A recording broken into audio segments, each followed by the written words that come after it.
बुझा जाना था। प्यार तो हर झूठा, इकरार तो हर झूठा नाता। प्यार तो हर झूठा, इकरार तो हर झूठा।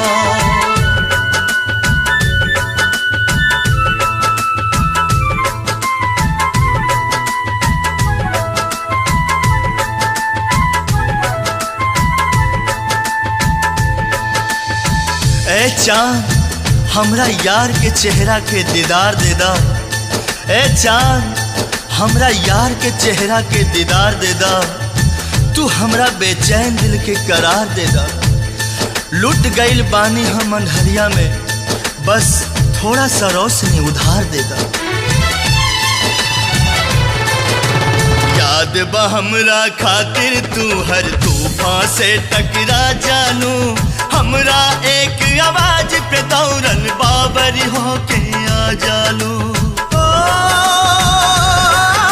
दीवानी, ओ दीवानी। याद बा हमरा खातिर तू हर तूफान से टकरा जालू। हमरा एक आवाज पे दौड़ल बाबरी होके आ जालू। फिर से तूफान से टकरा जा, आजा सुन के सदा तू आजा।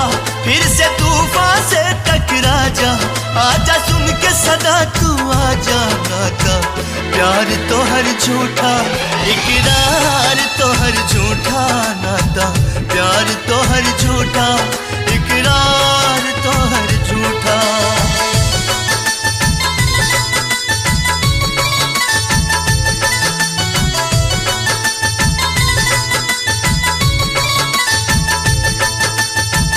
तोहरे इंतजार में अटकल हमर परान बा। मर के भी धड़कत रही करे जा। आज मोहब्बत के इम्तिहान बा।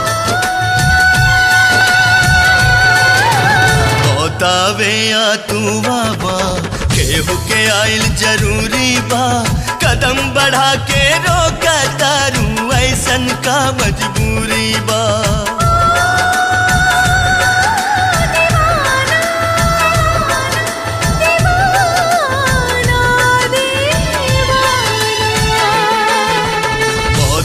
या तू बाबा, केहू के आइल जरूरी बा।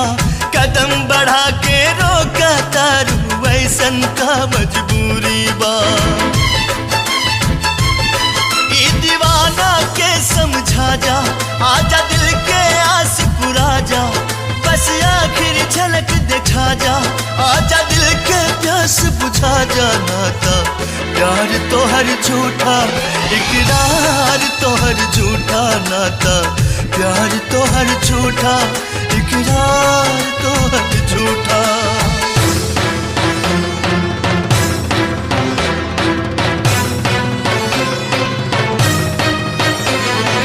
आजा आजा, जीना तेरी गली में, जीना तेरी गली में।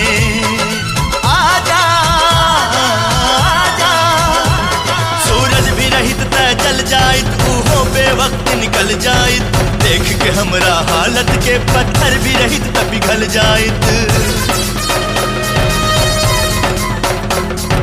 कितनो बोलैनी तोहरा के फिर भी ना अइलू तू।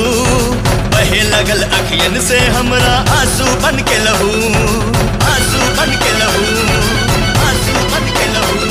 रो रो के यदि हम मर जाइब त इतना वफा निभा दीहा। आ चल के अपना कफन बना के चुपके से दफना दीहा। आ चल के अपना कफन बना के चुपके से दफना दीहा, चुपके से दफना दीहा।